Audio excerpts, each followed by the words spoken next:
10 মাস 10 দিন পেটে রেখেও আমি আমার বাচ্চাটার মুখ একটাবারের জন্য দেখতে পেলাম না। আমার বিয়ের 1.5 বছর পর আমি কনসিভ করি, এটা আমার প্রথম বেবি। হাজব্যান্ডও অনেক খুশি ছিল, যা খেতে মন চাইতো তাই এনে দিত।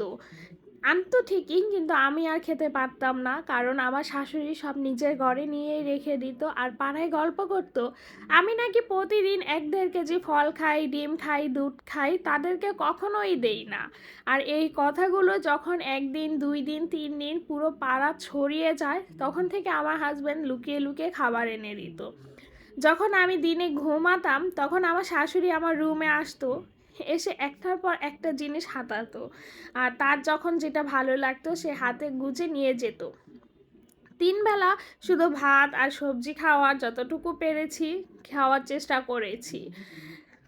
ফল কেমন, 4 মাস হওয়ার পর থেকে আমি আর তার চোখে দেখিনি। শ্বশুরবাড়ি প্রায় তখন সব কাজই আমার একা হাতে করতে হতো। তখন ধানের সময় ছিল, ধান মাড়ানো, ধান উড়ানো, সিদ্ধ করা সব একা হাতেই করেছি।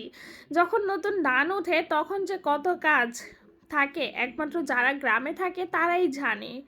আর এই সমস্ত কাজগুলো আমি যখন আমার বাবু পেটে নিয়েই করি। আমার যখন শরীরটা তখন অনেক দুর্বল হয়ে যায়। ধান যেতে না যেতে আবার পেঁয়াজের সময় চলে আসে। আমার শ্বশুর বাড়িতে একটার পর একটা চাষাবাদ সব সময় হতেই থাকে। যখন পেঁয়াজের সময় আসে তখন আমার পেট অনেকটাই উপরে উঠে যায়, এবং কোনো কাজ তো দূরের কথা, আমি ঠিকমতো দাঁড়াতেও পারতাম না। তারপরেও চেষ্টা করেছি, যতটুকু কাজ পারি করেছি।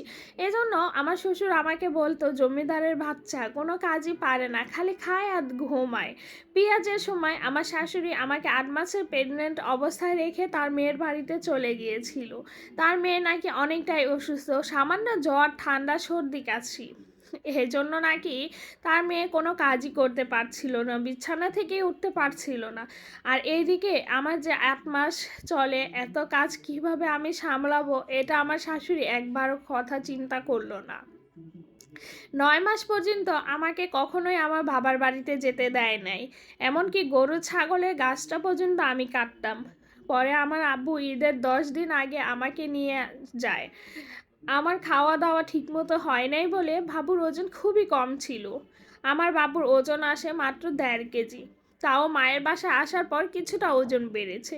গত শনিবার রাতে 12টার দিকে আমার পেইন উঠে, ভোর 4টার দিকে আরও বেশি হয়। পরে আব্বু হাসপাতালে নিয়ে আসে, আমার হাজব্যান্ড আর শাশুড়ি আসে। আমার শাশুড়ি এক কথা, বাচ্চা ছোট, বাচ্চা নর্মালি ডেলিভারি হবে, সিজার করানো যাবে না, সিজার করলে নাকি কোনো কাজই করতে পারবে না নর্মালে। এই কারণে সে এ কথা শোনার পর নার্সরাও আর জোরাজুরি করে না, তারাও নর্মাল ডেলিভারি করার চেষ্টা করতে থাকে। আমার অবস্থা এমন হয়ে গেছিল যে আমি আর বাঁচতে নাও পারি। এরকম পরিস্থিতিতে আমার শাশুড়ি মানুষের সাথে তুলনা করে, অমুকের বাচ্চা হয়েছে 3 দিন পর, অমুকের হয়েছে 4 দিন পর বাচ্চা। এরকম করতে করতে বাচ্চা আমার পেটের ভিতরে টয়লেট করে দেয়, সেজন্য আমার বাচ্চাটা মারা যায়। যখন আমার ব্লাড ভাঙা শুরু হয় তখন নার্সরা ওটি রুমে নিয়ে যায় আমাকে সিজার করানোর জন্য। ওটি রুমে নেওয়ার পর আমার বাচ্চা নর্মাল ডেলিভারিতেই হয়, কিন্তু আমার বাচ্চা মারা যায়। তখন আবার অবস্থা খুবই খারাপ হয়ে যায়। আমি তখনও জানি না যে আমার বাচ্চা আর নেই। যখন আমার মা আমার মাথা হাত রেখে বলে, মা তুমি ধৈর্য ধরো, আল্লাহ তোমাকে আবার বাবু দিবে, তখন জানলাম যে আমার বাবুটা আর দুনিয়াতে নেই।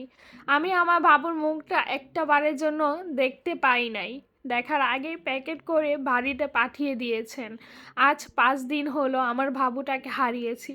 আপনারা হয়তো বা জানেন না এই বাচ্চাটাকে দুনিয়া আনার জন্য কতটা পরিমাণে কষ্ট করেছি, কত অত্যাচার সহ্য করেছি, শুধুমাত্র মা ডাক শুনবো এই জন্য। যার জন্য এত কষ্ট করলাম, শেষমেশ তার মুখটাই আমি একটা বারের জন্য দেখতে পেলাম না। কাকে দোষ দিব, কাউকেই দোষ দেই না, কী ভা করবো। আল্লাহর জিনিস, আল্লাহ চেয়েছেন তাই নিয়ে গেছেন, কিন্তু সবার কথাটাই আমার মনে থাকবে। আসসালামু আলাইকুম। ভিডিওটি যদি ভালো লাগে লাইক, কমেন্ট আর শেয়ার করে দিবেন।